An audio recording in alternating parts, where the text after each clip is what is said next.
Hey, what is up guys? MKBHD here, and these are Pixel 2 and Pixel 2 XL. They are the brand new pure Android flagships, and they're also the smartest smartphones I've ever used. See, I could have just said like these are the best Android phones out there, but that's debatable right now. But what isn't debatable is how smart they are. So this is what that means, and this is everything you need to know. So the new design on the outside, I'm a pretty big fan of it, especially for the way I use phones. I mostly use the Pixel 2 XL during my testing, but everything I'm saying will apply to both phones unless I say otherwise. So you can see the new design versus the old Pixel, it's pretty recognizable with that glass window up top, but this year it's a bit cleaned up and it's refined. The glass on the XL kind of flows into the sides more and then around the back with that shape, but the regular Pixel 2 is definitely a bit more boxy. And honestly, the biggest difference between the two is around the front.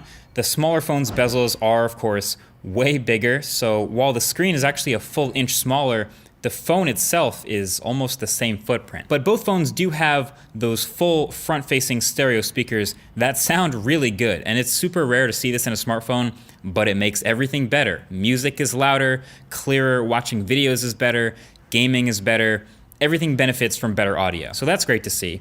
And just the texture on this back, it kind of feels like a sort of a powder coating with this subtle grain. It's pretty unique. The Panda black and white version of this phone actually has a slightly smoother feeling back. Yes, it actually does feel different in the hand, but same idea. It's a plastic coating over the top of a metal body. But yeah, the aluminum with the soft touch coating on the back means two things.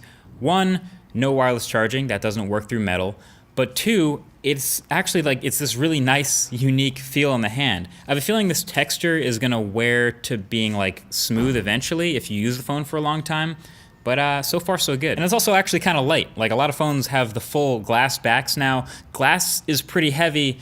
As a result, this by contrast is pretty lightweight. But just all around, a decent collection of hardware choices for this phone. Stereo front-facing speakers, USB-C with fast charging at the bottom, one of the fastest fingerprint readers I've ever seen on any phone, on the back in the middle where it belongs, some nice, really clicky buttons on the side of this phone, and just overall a pretty clean look. But it's not perfect. No headphone jack, obviously, so yes, 1 year after they make fun of it, we get this phone that also doesn't have the headphone jack, and there's no headphones included in the box, as you saw from the unboxing video. And the other minor thing is it's IP67 water and dust resistant, technically slightly less than the IP68 of Samsung and Apple flagships, but still honestly pretty great. Technically will survive 1 meter of water for 30 straight minutes, so that's good enough to not really worry about using it in the rain or surviving a quick plunge in water. That's smart. One thing they've added to the Pixel 2 is the squeeze feature. It's now pressure sensitive on the sides, just like that HTC U Ultra was, so you can now squeeze to activate Google Assistant. It sounds pretty corny, but I actually really like it. This might be the most underrated feature for me of this new phone. You can remap it with a third-party app as of right now, and it isn't blocked, but officially Google just wants this to activate Assistant, and it's essentially a way to get people to start using Assistant more. I didn't think the squeeze would make any difference to me, but here's the thing. It's faster than any way we've previously had to trigger the Assistant. Before I would say, okay Google, and then wait for it to wake up, and then use the Assistant. Or what you could also do was long press home, wait a second, then it's triggered. But now just squeezing the phone is actually the fastest way we've had to just immediately fire it up and start using it. So I found myself squeezing the phone and just asking it stuff all the time, basically exactly what Google wants. It ramped up my usage of Google Assistant for simple things like Googling something or firing up navigation somewhere, checking the weather, checking my calendar, playing music. You know, it's a small change, but it got me using the ever-improving Assistant a lot more. You will definitely accidentally trigger it a lot though. Sometimes just when you're picking up the phone off a table or when you're taking it out of your pocket, you might just grab it a little too hard and you trigger the Assistant. But it's quick to get rid of, so it wasn't too annoying. Plus there are way more nuanced levels of pressure sensitivity for the Active Edge now. So you can dial it up if you trigger too much or dial it down if you feel like you want to have to squeeze harder. That's smart. And the theme persists through pretty much all of the entire software experience. Performance is of course great as you would expect from a Pixel. It's Android 8.0 Oreo optimized for this hardware. And so everything's been running pretty smoothly since day one with no hiccups. And really this experience is all about the subtle improvements kind of sprinkled throughout Android to make it better where it counts. It's not trying to have all the bells and whistles and tons of crazy features you might see in a Samsung or LG skin, But a lot of what you see here is changed literally just to make the daily experience of using the phone better. There's a redesigned settings app, which is a bit cleaner and it's easier to navigate and find any features you're interested in. The multi-window is faster to get into because it's just long pressing the multitasking button now, and that surfaces all the apps compatible. Picture-in-picture mode, which works with the built-in YouTube app, is super clean. Kind of works the same way it would on a tablet. You hit home and the window shrinks down and you can move it anywhere you want and keep doing other stuff in the background. Notifications also have different sizes up top, so smaller notifications for stuff that's ongoing are less important, and bigger ones are for newer or more important stuff. And notification dots on the app icons on the home screen are also awesome. You can read through and manipulate notifications from here too. Also, if you're listening to a music app, pretty much any of them, the notification for that app changes color based on the album art of what you're listening to, which is dope. And the always on display comes to these phones, so you get that time and notification information at a glance all the time. And there's a new feature that you can turn on called Now Playing. There's been a lot of hype for this. You can turn on the always on ambient mics, and if there's a song playing in the background, it'll tell you the name of that song and give you a link to buy it or listen to it on Spotify or YouTube. It works surprisingly well. It has an offline database, so if you're in airplane mode, it still works, confirmed. It doesn't require sending any information to the cloud. That's smart. The launcher will automatically give your app drawer a light background if you have a light wallpaper, or a dark background if you have a dark wallpaper.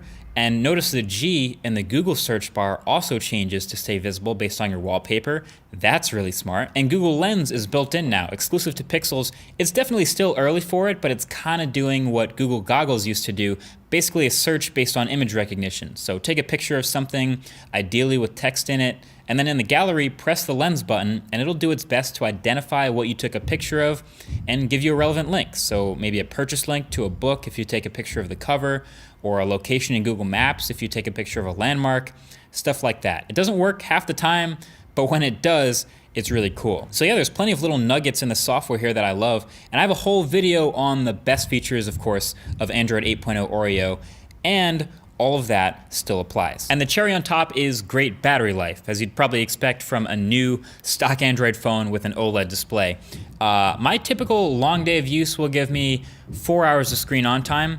This phone, I'm averaging closer to 5 hours of screen on time. I had one day with like 7.5 hours, and I never went below 4.5. So translation, really good battery. But let's talk about that OLED display, shall we? A lot of other parts of the hardware of this phone have gotten praise and rave reviews. The display, not so much. Like that's a lot of bad press for one part of one phone. Is it as bad as they say? So okay, with a lot of phones that have come out, there have been issues with them that some people have and some people don't.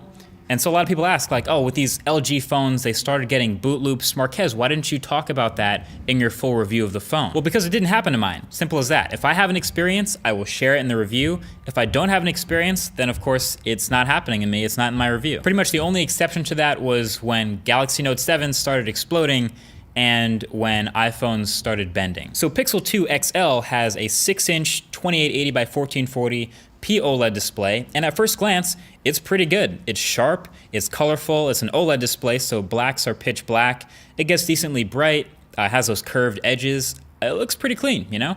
But obviously with all this press, there are some different stories being told. So here's my breakdown. On this Pixel 2 XL, there are two main observable issues: the blue shift and muted colors.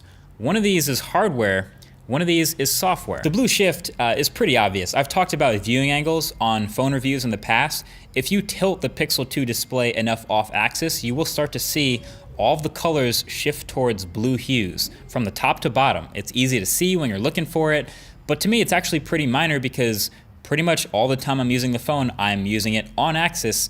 But again, this is something I did notice, so I'm doing my best to show it to you. That is a hardware issue. There's nothing you can do about it. That's just the way it is. It's not a deal breaker to most people, to be honest.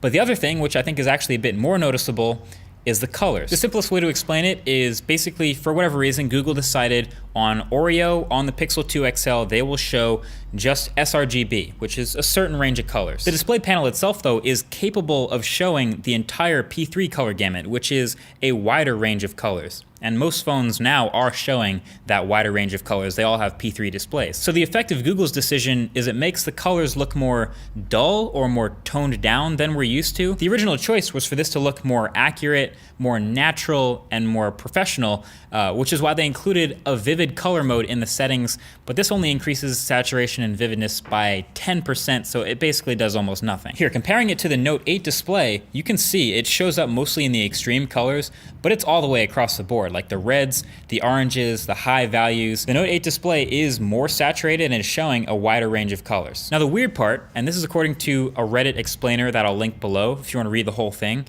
the weird part is that developers can flip a switch to enable showing wide color gamut in their apps, but pretty much zero apps do that. None of Google's apps on this phone do that either. The only place you will find that is in the Camera Viewfinder app and Firefox, interestingly enough. If you grab Firefox from the Play Store, it will show all of the P3 color gamut on this display. So in Chrome on the Pixel 2, this looks like an entirely solid image, but that same exact image file in Firefox shows that it's clearly not. You're missing out on those colors. And just showing this page demonstrating the difference in color spaces, again in Chrome or any other browser, doesn't help much, but showing it in Firefox shows how much you're missing. So basically this is just a preference thing. You know, some people will prefer the more toned down, more natural looking colors that used to be much more popular, but some people are more used to and will prefer the more bright, more vivid, saturated colors, and to them this will look very dull. I kind of fall somewhere in between. I don't mind the more natural colors, but I do feel like I'm missing out sometimes. Like, for example, this is where it came back to bite me. I was editing a photo on the Pixel 2. You know, I took it in the Photos app, and the Photos app still shows sRGB, so I go in to make some edits, and I'm boosting saturation a little bit, boosting the vividness just a little bit, thinking what I'm doing is like a pretty tasteful edit, and then I go and share that photo on Twitter, and boom, this super saturated, super bright, vivid photo shows up on everyone else's devices because they're all showing way more colors. So I think with all this talk about colors, since this is software-based, Google should either really bump the colors in that vivid mode where you can actually tell the difference, or scrap the whole thing and just do the P3 color gamut for the entire OS on that display. And then any other issues I've seen about the Pixel 2 XL display have basically been about quality control, so a large variance between identical products coming off the assembly line. So by definition, this will affect some people and not others. So people are talking about screen burn-in and splotchiness and graininess and uneven lighting and all kinds of other OLED issues. I haven't had any of these problems with my phone, but clearly LG's panels are not as good, especially when you compare them to Samsung's. Then again, nothing is that good when you compare it to Samsung's. That's why everyone wants Samsung displays. Basically, how much weight you put into these display issues will depend on how much of a pixel peeper you are. So I've shown this display to people and said, hey, what's wrong with this? And a lot of times the response is, I don't know, nothing really. Looks like a normal phone screen to me, pretty bright, colorful, no issues there. But when you spend $800+ on a phone, you're also gonna get a lot of people who will take it to a dark room, turn the brightness all the way down, load up an all gray image, and really pixel peep and look for the slightest issues, because that's really what they are, is the slightest issues. And I don't blame you, it's expensive. So if you're that guy, don't get the Pixel XL. So all right, switching gears from the worst part of the phone to easily the best part of the phone, the new camera. The Pixel 2 and Pixel 2 XL are both rocking a new 12 megapixel f1.8 optically stabilized camera sensor. And that's one thing you gotta love. The smaller and larger variant of this phone have the exact same camera package. No difference there. That's smart. And this camera hardware combined with Google's image processing has made this the best photo capturing smartphone period. That's hands down no contest to me. It's so good. The camera app itself is pretty basic, like it usually is with stock Android. There is no pro mode, no manual mode. There's only some pretty minor adjustments you can make with exposure compensation, but for the most part, you're just tapping and shooting in auto. And when you do that, this camera does an incredible job. Sharpness, on point. Contrast, on point. Color accuracy, on point. Dynamic range, on point. Autofocus, on point. Bokeh, on point. Everything that can be good about a camera is really good about the Pixel 2's camera, and it has the results to show it. I've loved taking and sharing photos from this thing over the past couple weeks. It's been the most frequent, that's a nice photo, what did you take this on, comment maker. It deserves all the praise it's been getting, and it will continue to get that. Now you may have noticed, there's only one lens. the iPhone needs 2 lenses to do portrait mode. How is this doing portrait mode? So Google's used a sensor here with what's called split pixels, which allows Google software to measure the difference in depth using a difference in microns between the split pixels instead of having 2 separate cameras. So they can do all of that depth computation and mapping for portrait mode using 1 camera. And a lot of times it does it better than with 2. That is smart. So you turn on portrait mode on the Pixel and you don't get the same live preview of the blurred background that you would see on an iPhone or something like that. But you take the picture and you give it a second to process everything. And once it's done, bam, you get that portrait. And you also get a version without the blur, so you can pick between portrait on or off. And I'm not even gonna go into exactly what it takes to get right around the edges versus hair versus non-human subjects versus varying levels of blur based on how far away the background is. That's all actually gonna be an entirely separate video, so thumbs up if you're pumped for that. But bottom line here is, this is really good. Remember portrait mode when it first came out on the iPhone and it was in beta, like pre-release iOS software? It was so bad.